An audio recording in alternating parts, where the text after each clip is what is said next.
En esta clase vamos a tratar el tema acueductos por gravedad correspondiente al trabajo práctico número 6 de la práctica de hidráulica aplicada. Bien, los acueductos son obras pensadas con el propósito de abastecer de agua a una población, a una industria, a un polo industrial, por ejemplo.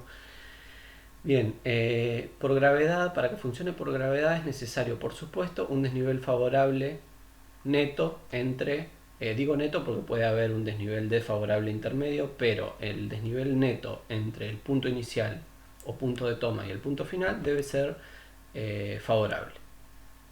Entonces, en esta foto se muestra una obra icónica de la ingeniería hidráulica que es el acueducto de Los Ángeles. Es una obra súper interesante, hay muchísima información en internet si les interesa.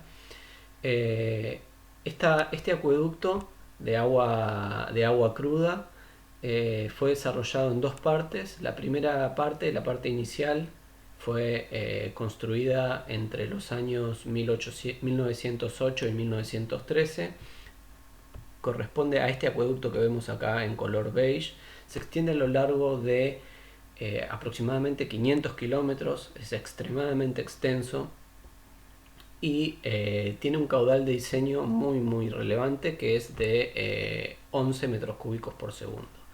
La segunda parte, en una segunda instancia se construyó un acueducto en paralelo al primero, que es este que vemos acá en color blanco, con un caudal de diseño de aproximadamente 8 metros cúbicos por segundo.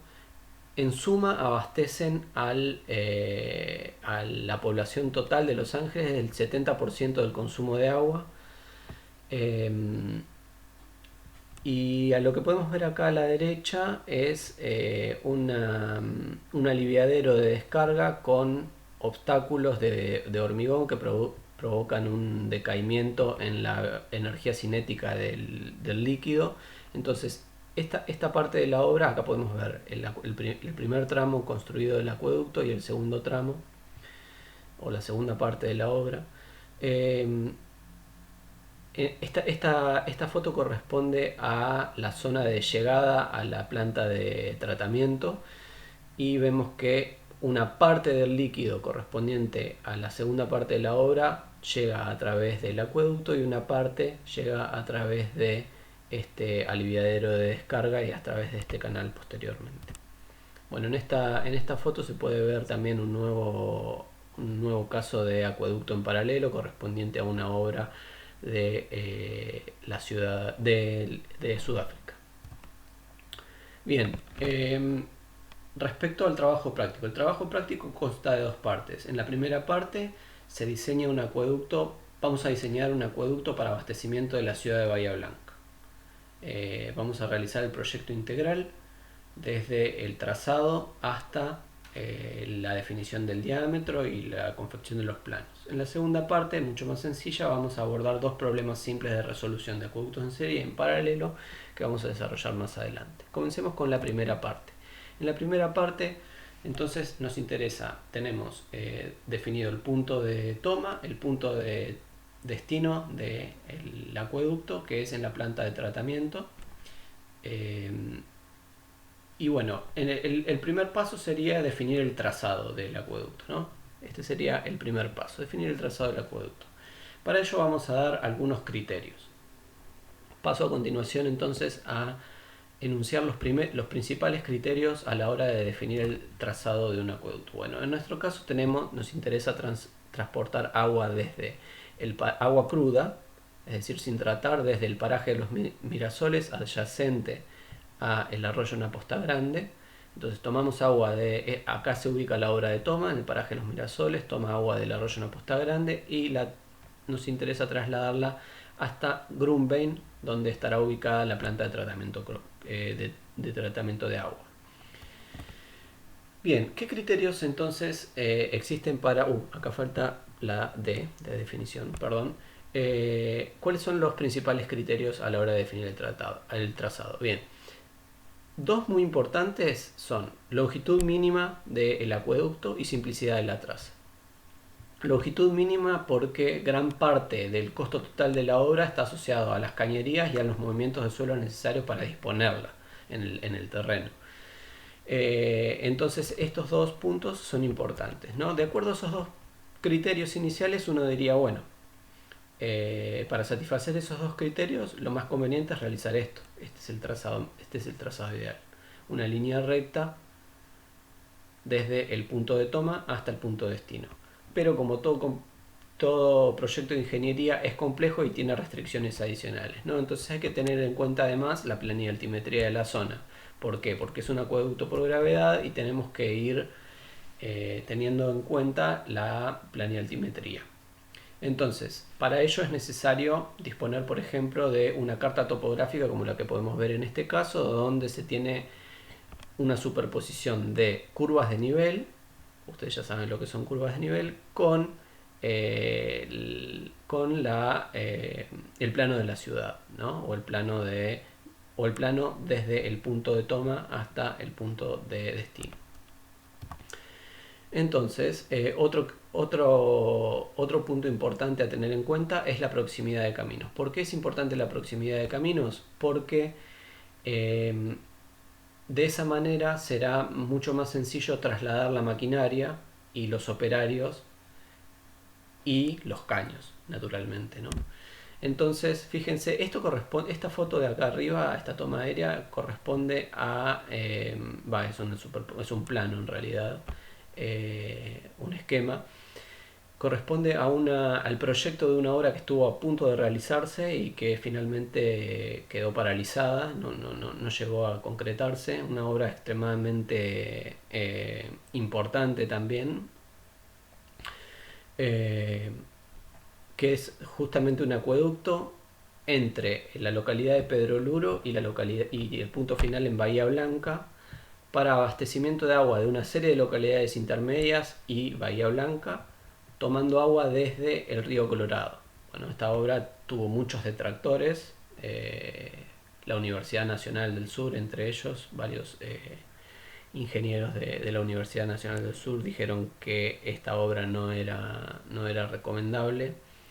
En esta obra se proponía tratar, en realidad, transportar el agua en estado tratado, ¿no? Entonces de esa manera se podía ir abasteciendo poblaciones intermedias directamente. Bueno, pero eso es extremadamente caro.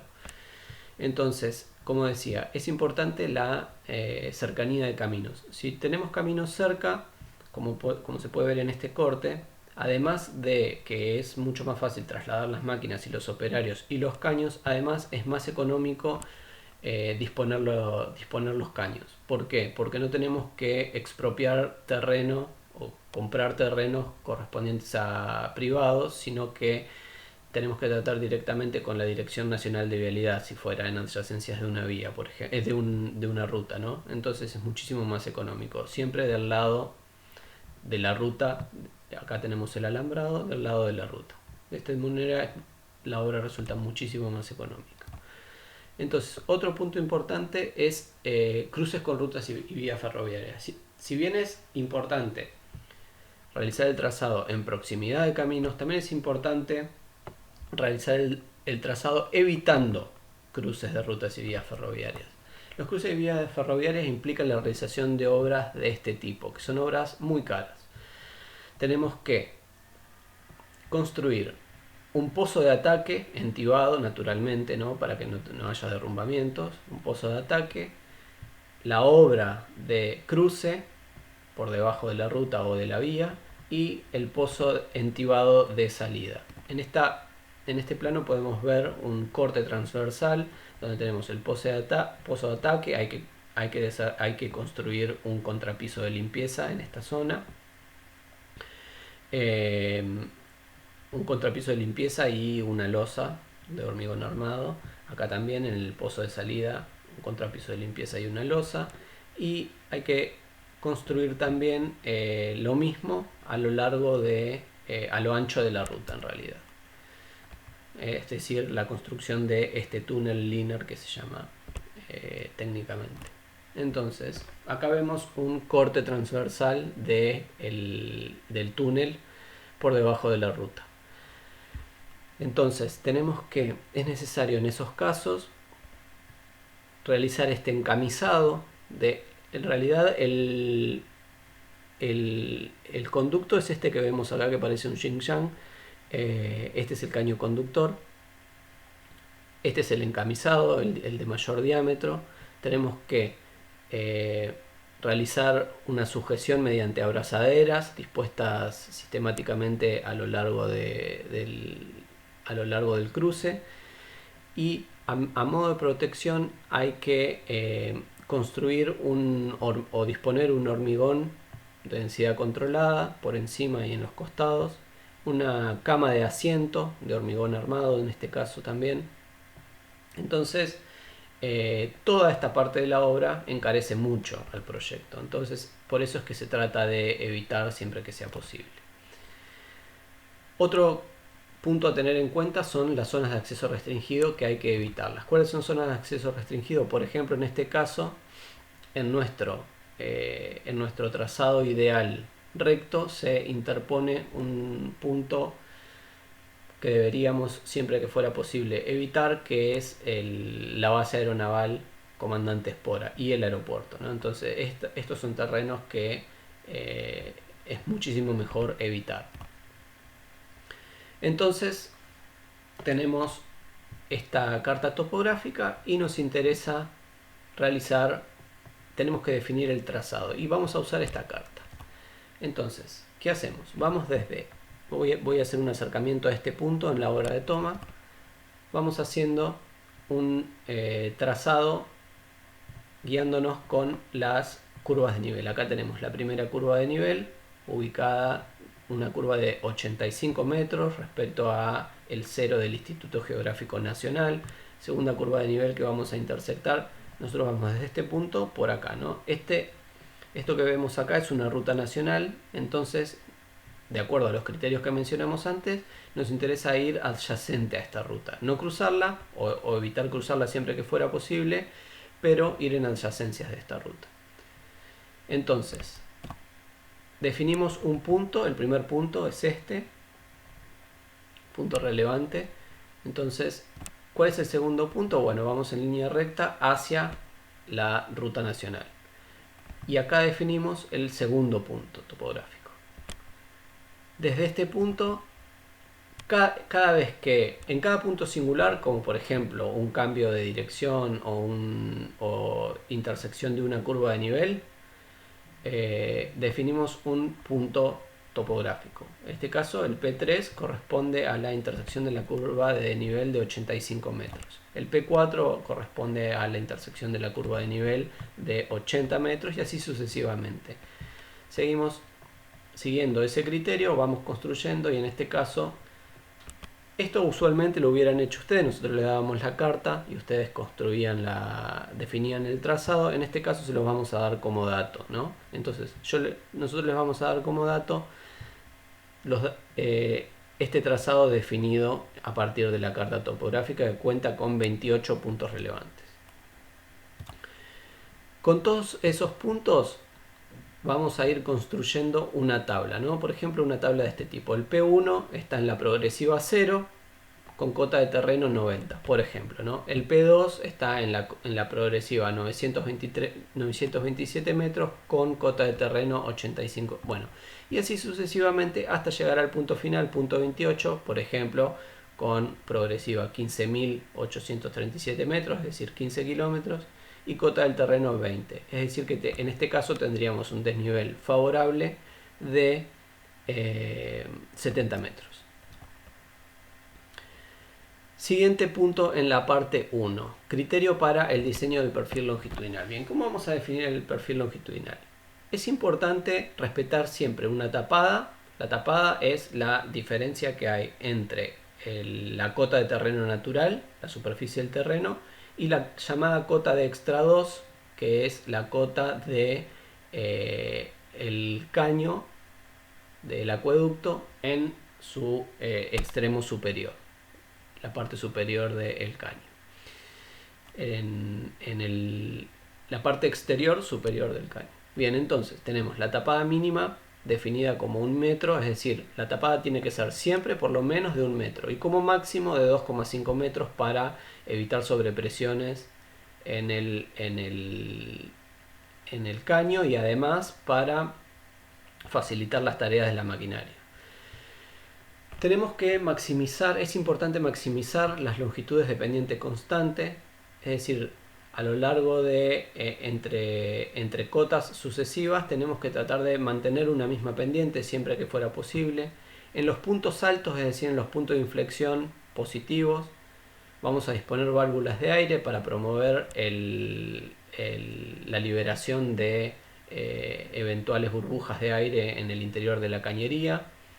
Y en los puntos bajos vamos a disponer siempre válvulas de desagüe por si fuera necesario realizar alguna acción de vaciado. Entonces en cada punto bajo vamos a disponer una válvula de desagüe y en cada punto alto vamos a disponer una válvula de aire. En los tramos horizontales, si llegara a haber tramos sin pendiente a lo largo de cierta longitud, en ese caso tendríamos que disponer dientes de sierra. ¿Qué son los dientes de sierra? Sucesiones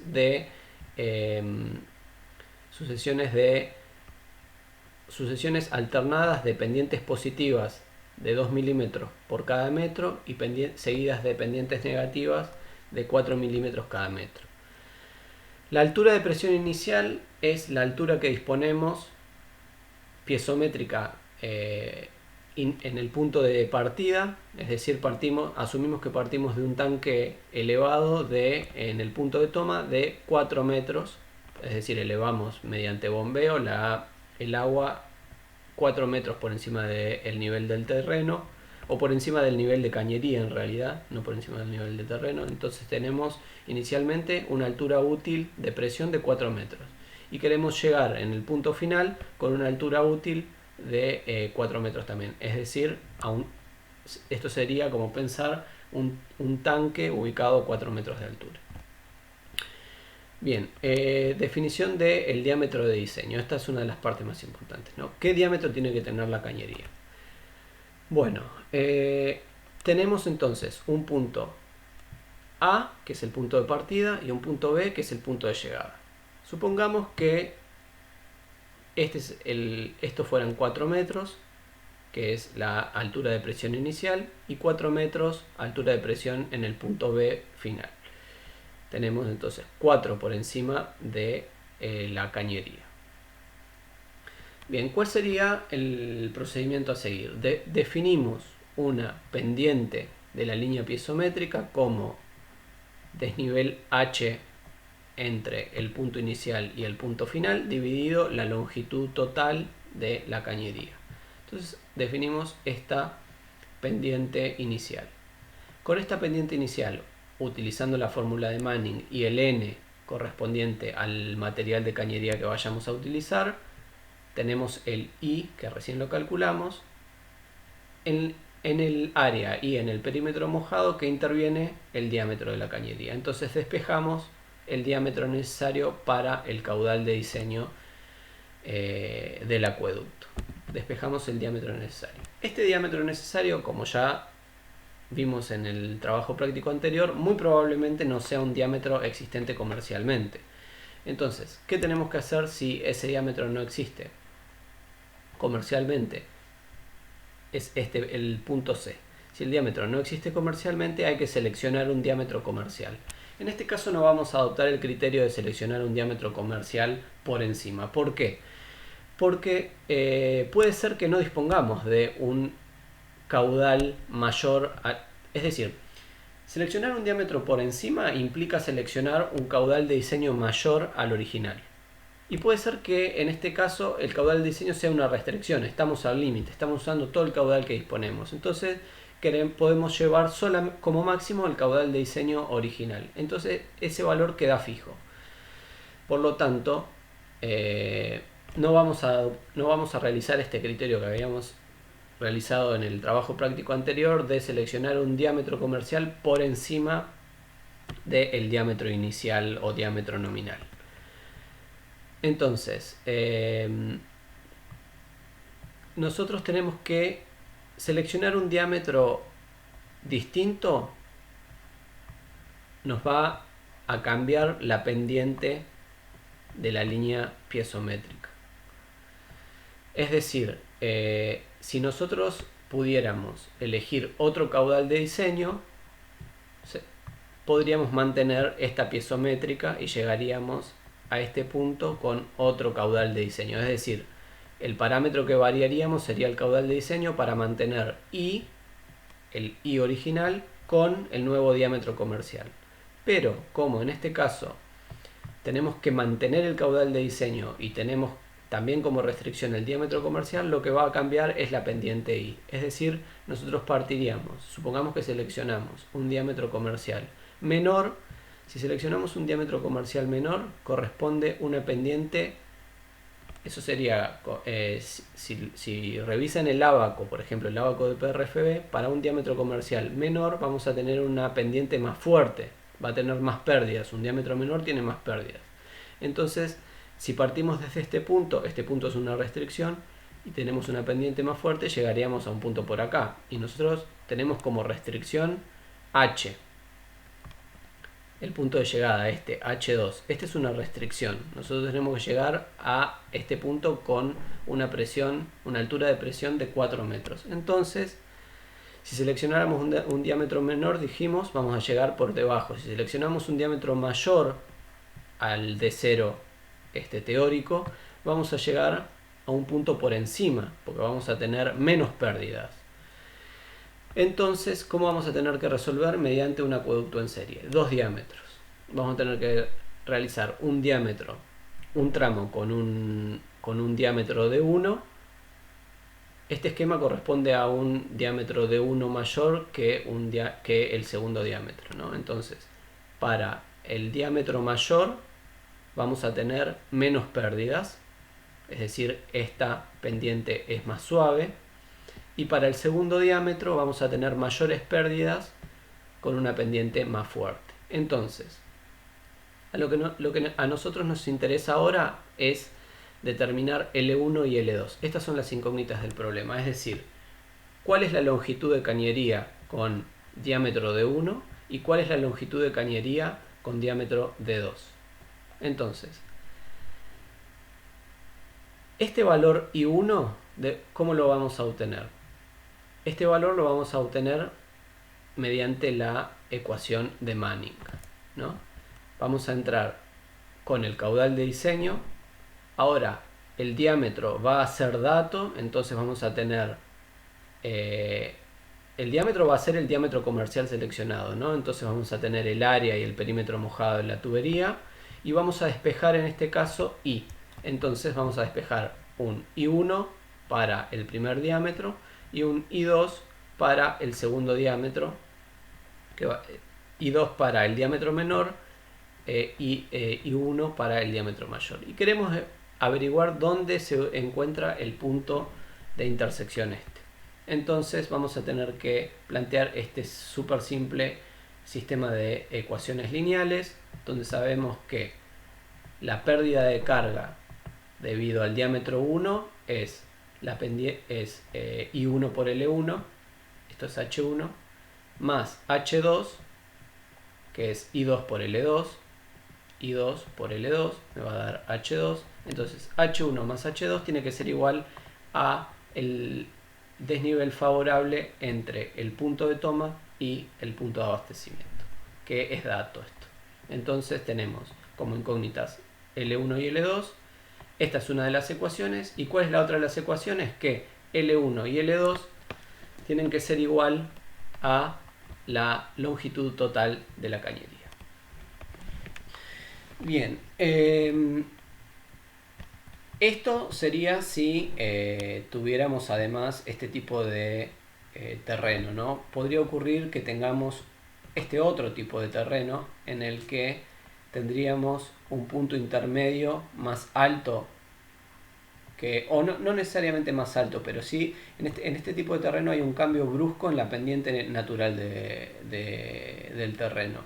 Entonces, ¿cómo tenemos que resolver en este caso? En este caso vamos a sacar una pendiente I1 teórica, o una pendiente I1 nominal, llamémosla, entre el punto inicial y el punto más alto más una tapada. ¿Por qué más una tapada? 2 o 3 metros aproximadamente, tapada máxima.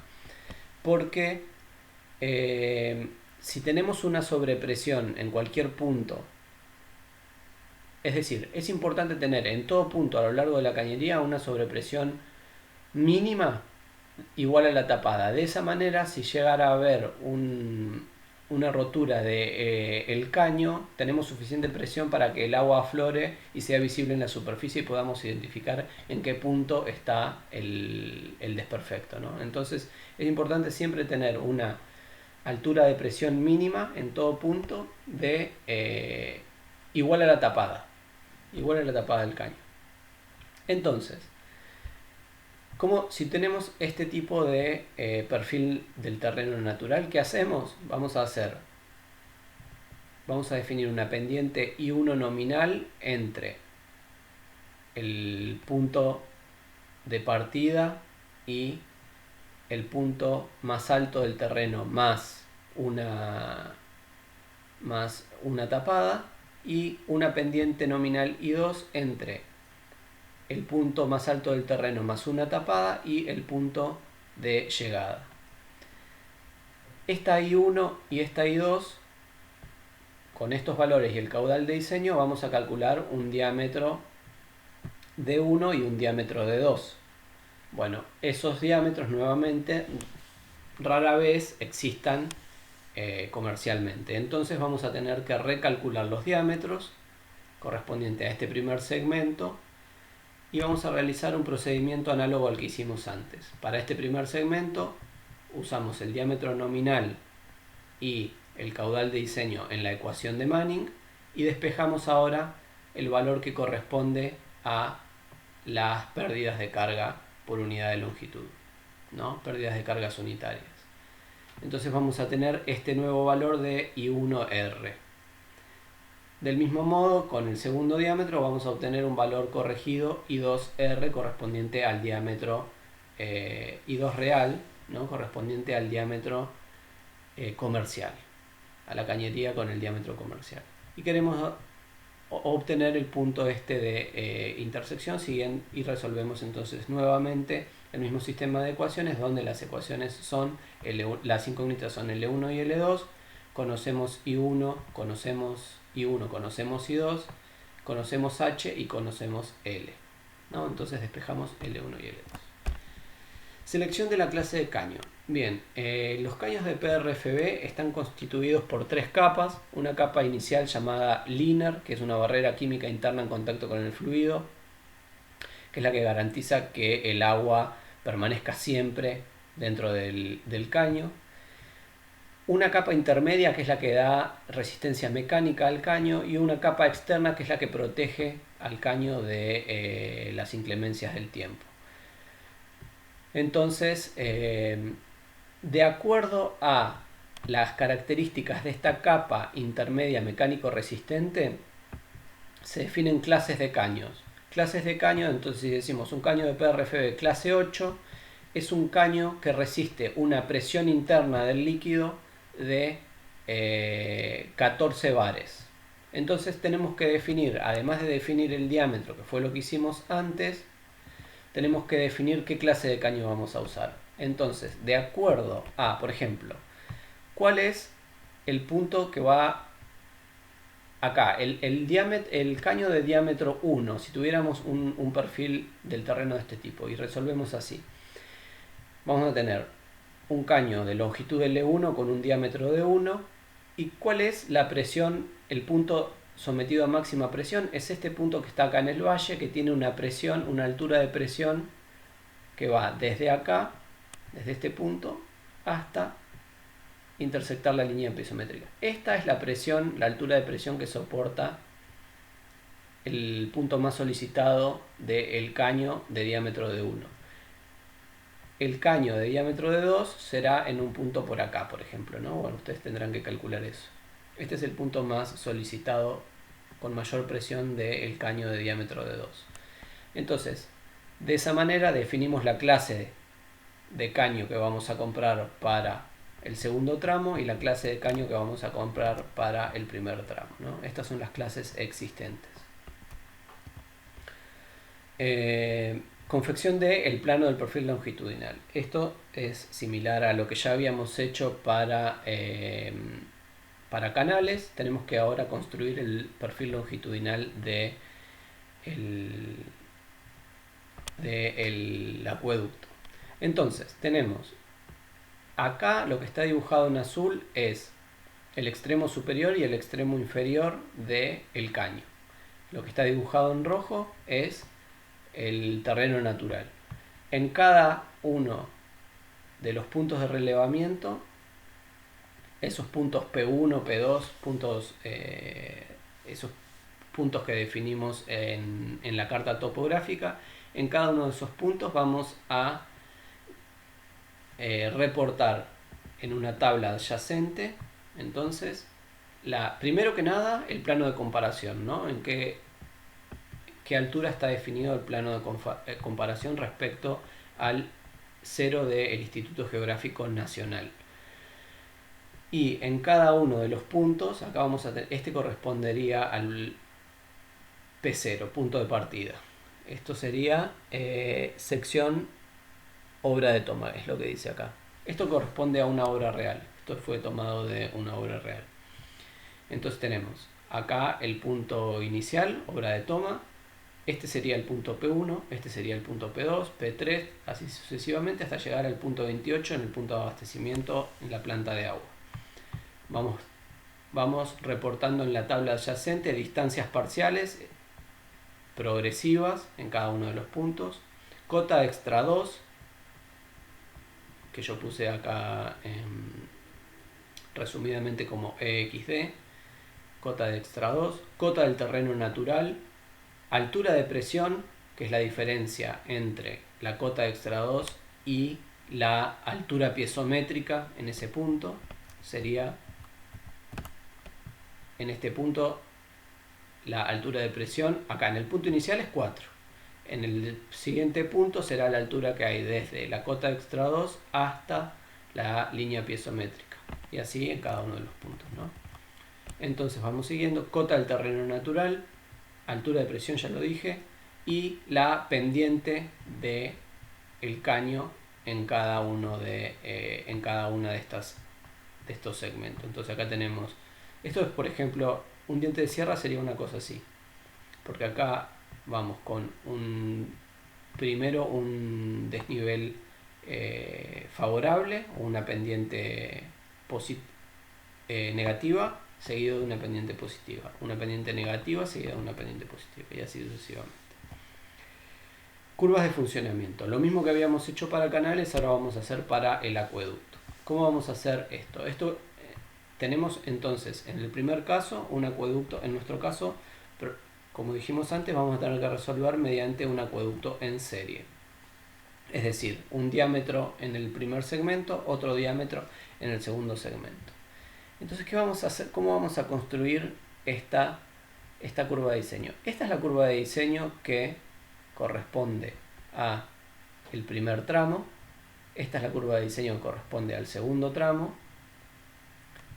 Y esta es la curva de diseño que corresponde a el sistema en serie.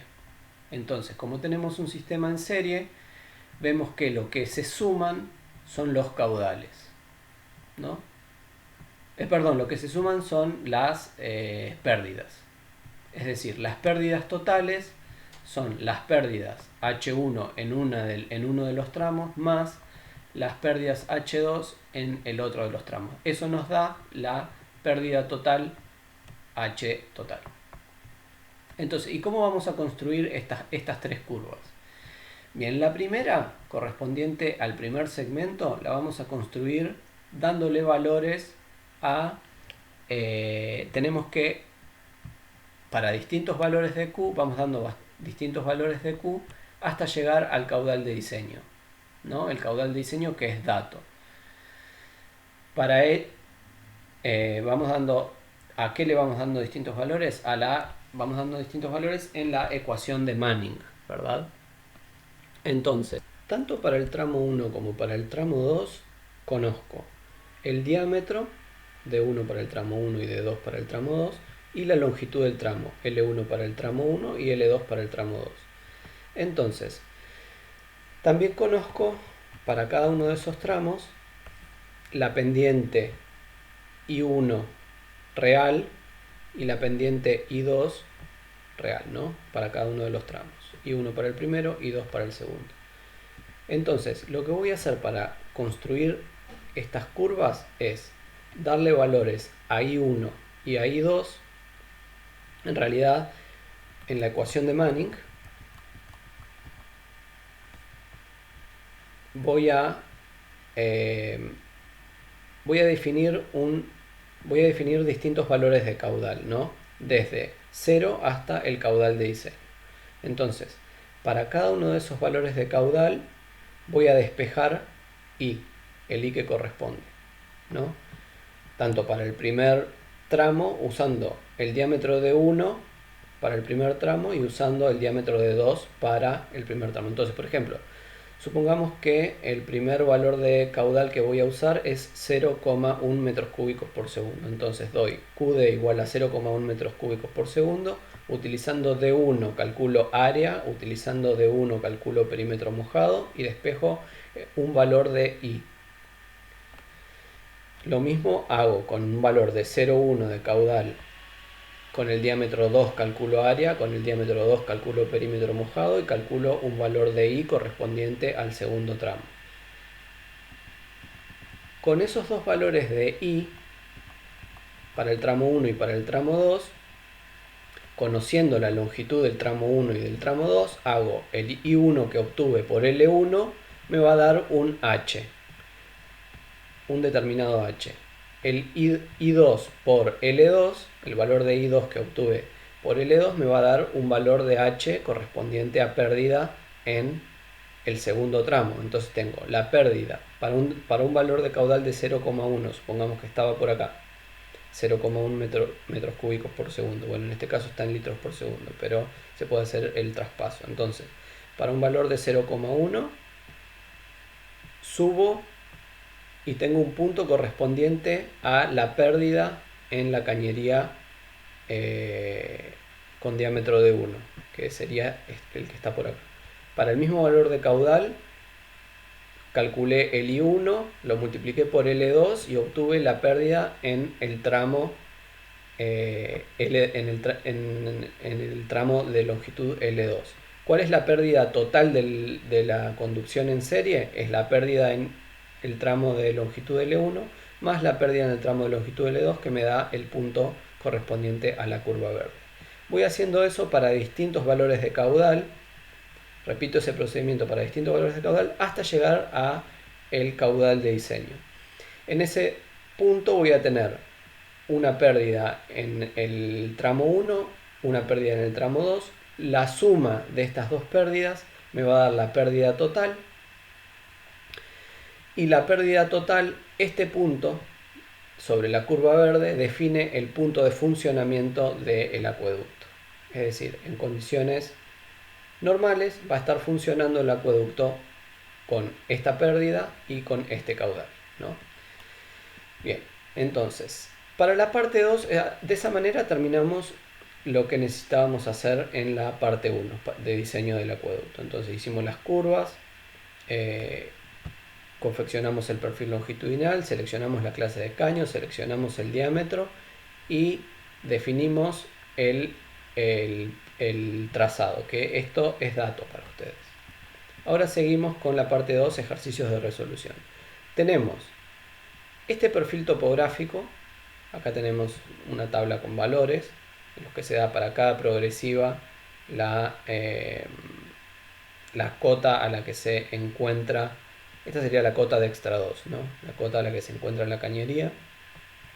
Tenemos una altura de presión inicial de 3 metros, es decir, la diferencia entre la cota de cañería y la cota de el agua en el tanque es de 3 metros. Tenemos una sobrepresión de 3 metros inicial y queremos llegar a un punto ubicado a cota 0, el punto a cota 0 con una sobrepresión también de 3 metros. Entonces, y este es un acueducto existente. Un acueducto existente de diámetro 500 milímetros. El material del acueducto es PRFB, esto también sería un dato que no incluí acá, pero también es dato. Además de la topografía, que es esta, y el diámetro, que es de 500 milímetros, sabemos que es una tubería de PRFB. Con esos datos, ¿qué nos interesa hacer? Tenemos este acueducto existente y queremos calcular cuál es la capacidad de funcionamiento de ese acueducto. Entonces, con esos datos podemos calcular la capacidad de funcionamiento usando la fórmula de Mannich. Eso en primera instancia, calcular la capacidad de funcionamiento. Adicionalmente, queremos calcular un acueducto en paralelo a este existente que nos permite incrementar en un 30% la capacidad de funcionamiento. Entonces, este acueducto nuevo en paralelo tiene que tener una capacidad de funcionamiento del 30% del acueducto existente. Y en el inciso C nos interesa calcular un acueducto nuevo, es decir, sería una hipótesis en la que este acueducto ya no funciona más, tiene un desperfecto y no se puede utilizar más. Por ejemplo, supongamos que fuera un material de un material que está muy percudido y ya no sirve más. Es más conveniente realizar un nuevo acueducto que poner en condiciones el existente. Entonces queremos un nuevo acueducto, pero la población también cambió, la población que abastece también cambió, entonces queremos que el nuevo acueducto nos olvidamos de que este existe y queremos un nuevo acueducto que tenga una capacidad de funcionamiento del un 30% superior al acueducto existente. Entonces, en este caso vamos a tener en el inciso B y para estas dos situaciones tenemos que construir las respectivas curvas de funcionamiento, ¿no? Entonces, para el inciso B vamos a tener probablemente un acueducto en serie de dos diámetros distintos, porque tenemos una restricción en la altura de presión del punto de llegada, entonces vamos a tener probablemente que definir un acueducto en serie. Y para el inciso B es un acueducto en paralelo, ¿no? Porque tenemos un acueducto funcionando, que es el existente, y vamos a adicionar un nuevo acueducto paralelo. ¿Cómo son las curvas de funcionamiento para un acueducto en paralelo? ¿Qué pasa con las curvas de funcionamiento? Notarán que son distintas. Estas eran las curvas de funcionamiento en las que para cada valor de caudal las pérdidas totales eran las pérdidas en el primer tramo más las pérdidas en el segundo tramo, nos daban las pérdidas totales. Para un acueducto en paralelo la situación es distinta. Tenemos que en cualquier punto el caudal total transportado por el sistema es el caudal transportado por el primer tramo más el caudal transportado por el segundo tramo, por el segundo diámetro. Y eso nos da el caudal total, el caudal de diseño. Entonces, en este caso, van a tener que pensar un poco la forma de construir las curvas de funcionamiento. Eso se los dejo para que lo piensen ustedes a priori y los podemos discutir en las consultas eventualmente. Así que con eso damos por terminada la segunda parte y tienen acá falta el subíndice de 2, tienen con esto para resolver todo el trabajo práctico número 6. Eso es todo. Adiós.